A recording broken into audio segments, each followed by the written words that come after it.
Hey everybody, it's Eric. Hey everybody, it's Glenda. We are D&D Miniature and War Games. Glenda, so I got a message from Larry that he's at the store. I get there. With a big surprise! And he's giving me an entire copy of the game for us to go ahead and unbox and play and put up some videos. So if you guys want to see what's in A Town Called Despair, there you go. Stay tuned.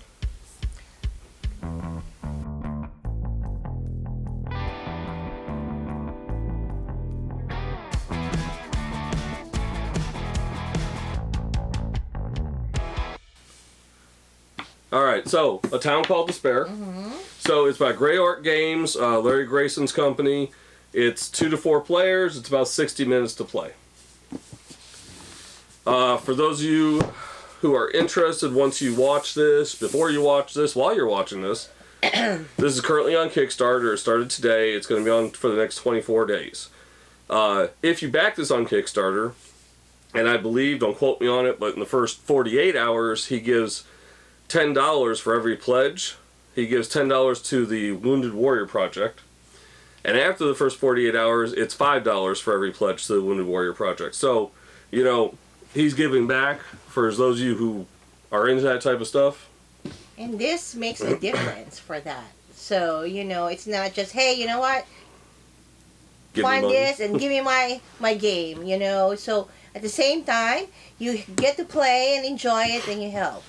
And unlike a lot of Kickstarters that we're used to, and I know, and you guys at home have seen it, you've seen it, GameFound, Crowdox, Kickstarter, because of the way the economy has been lately and since COVID, either we've paid extra for shipping or companies have gone under and we haven't gotten Kickstarters.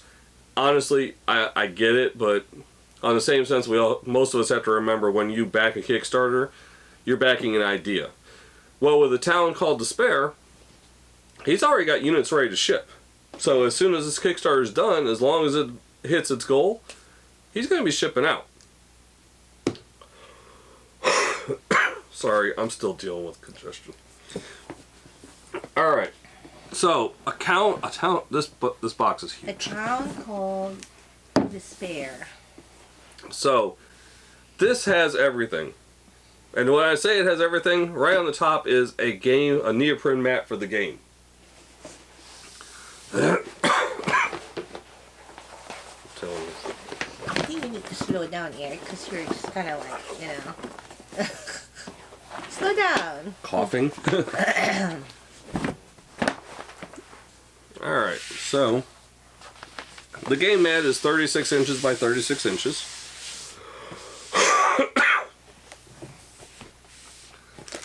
And then next thing up is quick reference cards. They are double-sided. One side gives you your skills and the game turn sequence. The other side gives you the actions and a breakdown of the actions. And there's actually 4 of this, so 2 to 4 player, everybody gets one. Yes, you don't have to share. Next in that little package is the rule book, the campaign handbook, and the building terrain assembly guide. You've actually got a building terrain assembly guide for all the terrain in here, but Larry told me that there are instructional videos coming out on how to put the terrain together. That's a bonus. Now, I've looked at this terrain, and it does not look like it's going to be that difficult to put together. And Larry even said, yeah, they're really easy to put together. But he thinks of everything, right down to the fact of that all the terrain once put together can all fit into a banker's box. And he's actually going to do a video to show everybody how to put the terrain in the backer box. Nice. Banker box. So, rule book. Now, when I sat down and I was waiting for Larry to get back because he went to get something to eat, I went through the rule book and I was starting to read it. And I only got a few pages in, but those few pages helped when I actually sat down and played because I had a basic understanding because the rule book is written fairly well. He said that he's been working on this game for about 3 years, and there have been like 150 some changes to the rules. So it's near as perfect as they want it to be. Yep. And then there's the campaign book. So you can play one-offs or you can play campaign. If you play campaign, is it skills, right? Yes, you said All right. skills. When you play campaign, you actually get to carry your skills over. This helps out in some, but there's one that basically you're a loser and you never have skills the entire campaign, and you just got to deal with it. That might be the guy that you run out and let him get shot up. Excuse me. Now, the end of A Town Called Despair in the campaign book, it also shows a couple of the expansions coming out. It shows zombies, which you can get with the Kickstarter right now. It also shows Train Gang, which is the next one to come. One of the next ones to come out. That and horses. What? Okay, just want to make sure. Okay. And then we have obviously the terrain assembly guide, which is actually pretty good. That shouldn't be hard to put together. Now, one of the things that Larry told me was that when you get your terrain out and you get it out of the wrapper, which we're about to show you, the terrain that comes with this one and the tokens, he said leave it for about a little while to let it breathe. Just the difference between China and us, I guess. It'll just make it easier to take it out and put it together and everything.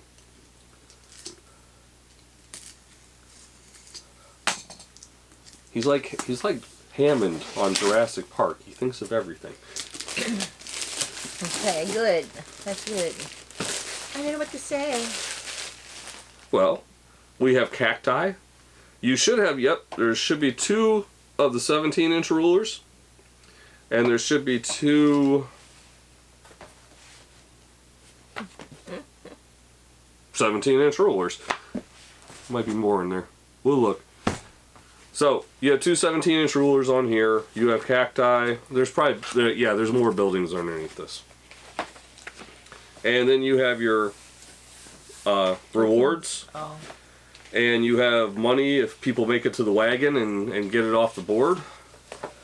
You tend to forget to go get the money off the wagon. You're just so busy trying to kill each other. Alright. And... Yeah, Eric, there's only 2 17-inch rulers. And 2, I think 4 or 6-inch ones. They're probably in with these.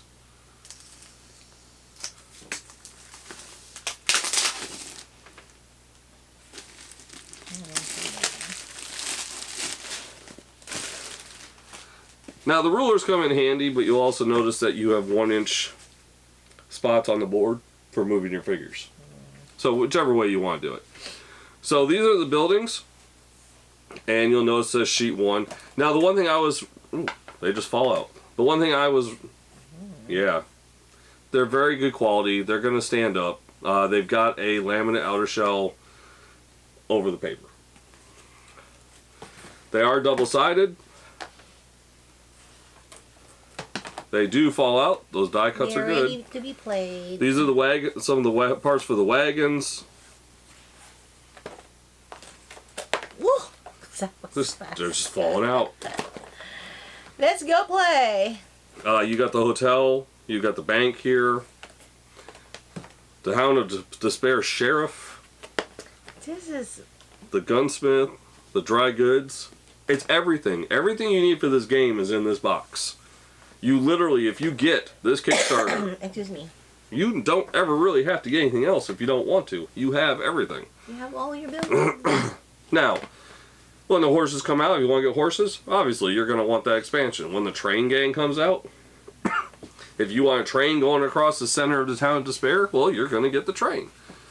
But if you just want a good, fast-paced Western game, well, this is it.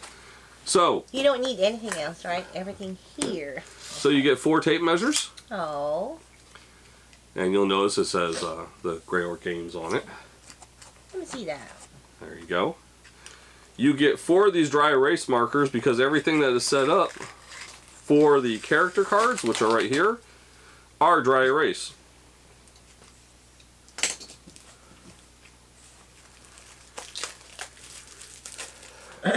So one of the Kickstarter goals is an extra playable character. Until then, you do get 5 playable characters for each gang. You pick 3 when you start out. You can, if I remember, I was reading something about you can play something called reinforcements.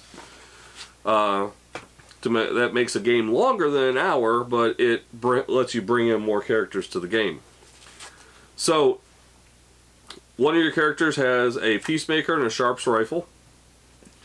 One has a Winchester and a Peacemaker. One has a shotgun and a Peacemaker, and then you have 2 with Peacemakers.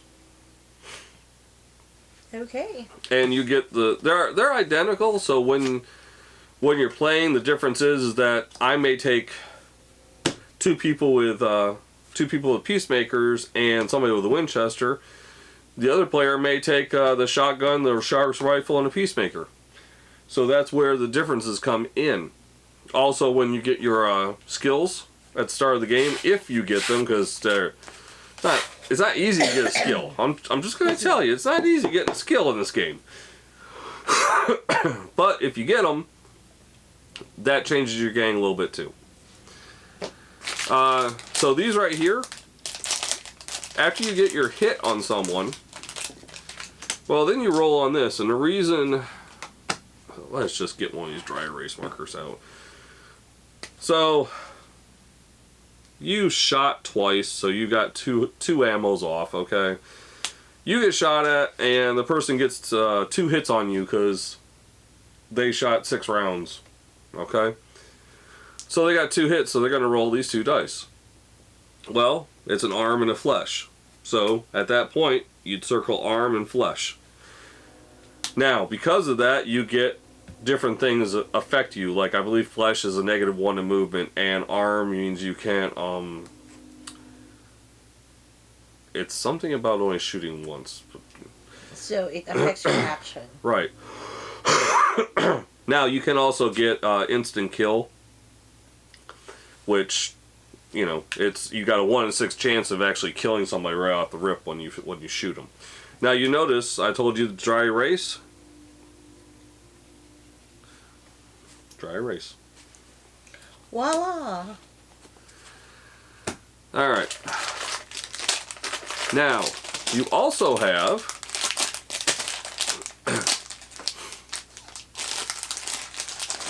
every game has their own color dice.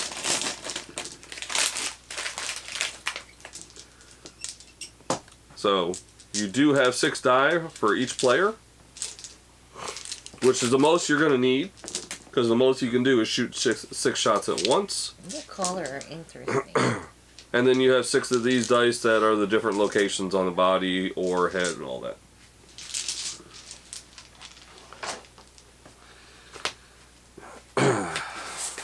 Now, you also have a deck of cards. Now, this deck comes in to play with a lot of things. You have your initiative. The higher the card one at each turn means you get the initiative. Folks, I'm sorry, I can't talk all of a sudden. Because you need to slow down. Glenda wants me to slow down. Okay. But it also gives you your skills. Mm-hmm. So you remember when I said you rolled at the start of the game. Let's see if Depending on how many skills you get, depends on, and you draw one of these cards, and like he's got rapid reload if you were to get that. This is the one that's bad luck, and this one, if you're like in your campaign, Larry said that this follows you the rest of the game. You'll always have bad luck. Oh, and so also assign special skills determining the order of play. Okay, I'll draw upon it and roll. Got it. Mm-hmm. So that And should be 54. Okay. And you got 2 jokers in there, and the jokers are dangerous.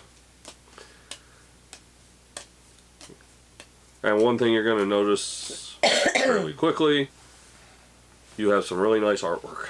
Mm-hmm. All right, so we have 4 gangs, and we have 2 drawstrings. I'm not really sure what the bag was for. If it was, this was. Oh, so you can hold the cash in the one. Okay, it's just to keep the stuff in order. Okay. Okay. We didn't use the drawstrings when we were playing. All right, so each gang does come with 5 different gunners, You, like we said, the 2 with pistols, the Winchester, you'd think I'd remember because I used the Sharps rifle, and the shotgun.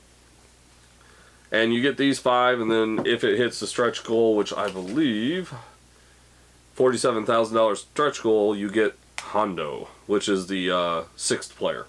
They're just small, though. Yeah. Well, they don't. They're just, They're just small. But then it, Okay. Yep. So, and right now you're seeing 360s of the initial gang.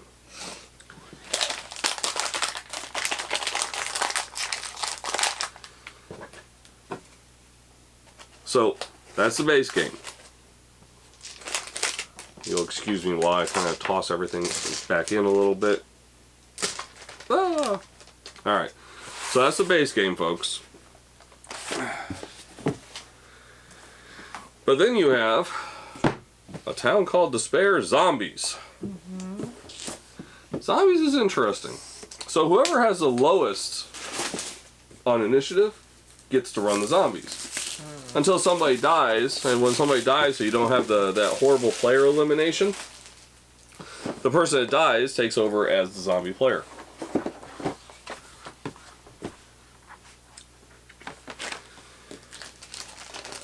Now, when you're playing zombies, of course, you get a whole new set of cards. And everybody gets one because there are 4. Excuse me? It gives you the building, terrain, and assembly guide, just like the other one, because you do get some new buildings. You get the church, and you get the cemetery. And then you get the rule book that helps you understand how to play with zombies in A Town Called Despair. And I can't remember, I think, yep, there's 16 zombies that come in this expansion.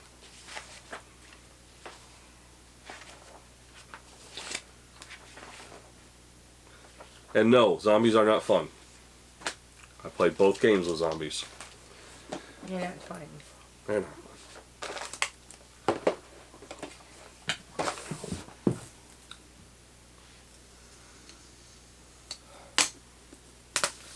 Alright, so this is the next set of terrain. This should be the church and the cemetery.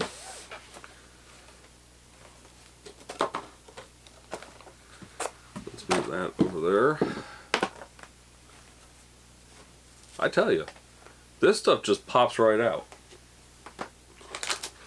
You also get 4 more playing cards that you slide into the main deck, and these are so you can spawn additional zombies while you're playing. And you get a certain amount of zombies based on how many characters you have that shamble out of the cemetery right at the start of the game. Now, you're supposed to have 4 different, I think it's 4.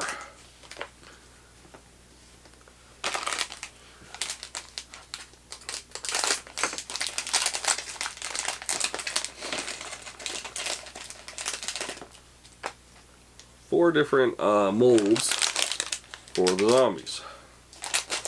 I personally like this one. It's the Town Drunkard.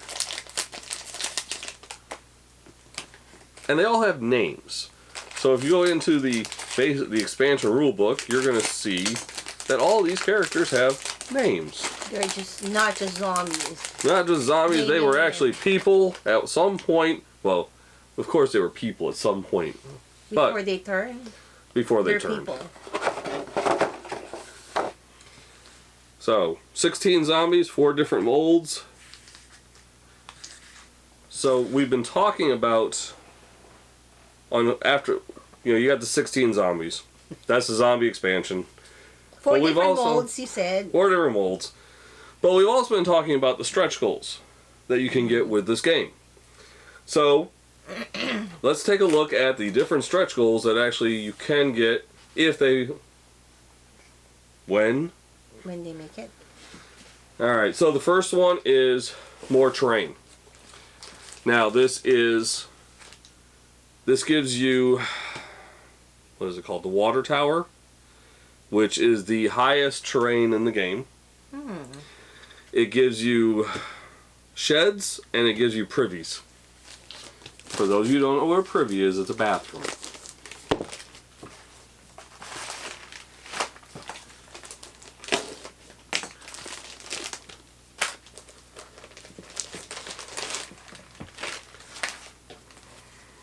And while I'm getting this open, Glenda can be flicking through the assembly guide and see if it's just as thorough as the others were. Oh, I'm sure it is. He thought about this really good for years, so I'm sure it is. And remember, there's going to be a video too. So here's the sheet for the water tower. I like how there's actually going to be water. Water, yeah. Well thought of game. Well thought of. And then you have your outhouses here, your privies, and your sheds. So you get 2 sheds and 2 outhouses. I've just got a stack of terrain I'm going to be putting together in the next couple days. So, this is the character Hondo. This comes at... The water tower was at $42,000. I believe the Kickstarter goal is $35,000. 42. And the Hondo character, which is your extra character, is $47,000. Now you get 1 card for each faction, and he wields 2 peacemakers, and you know he's fanning. But you do get 1 for each faction. And last but not least, at $50,000, you get the Playmate tote bag, which is large enough to roll up the tote bag, the Playmate, and put in the tote bag to carry. You said Playmate? Playmat. The neoprene mat. And that's a town called Despair. Yes. This looks like a very interesting game. Now I will tell you, I played 2 games today. One I played against the designer, the game developer, Larry. I played one just against him and was told that it was the first time during a demo he ever won a game. Because all I could roll was 1s and 2s. Literally, 1s and 2s. Then the second game, it was a 3-player game, and I actually managed to win that one. Only because the other 2 people were so worried about beating up on each other, I think they forgot about me. And I literally put one of my guys in a building and forgot he existed for like half the game. I can't imagine when you're actually playing with all this put together, you know? That would be awesome. It looks really nice on the board, and it gives you enough terrain that you have...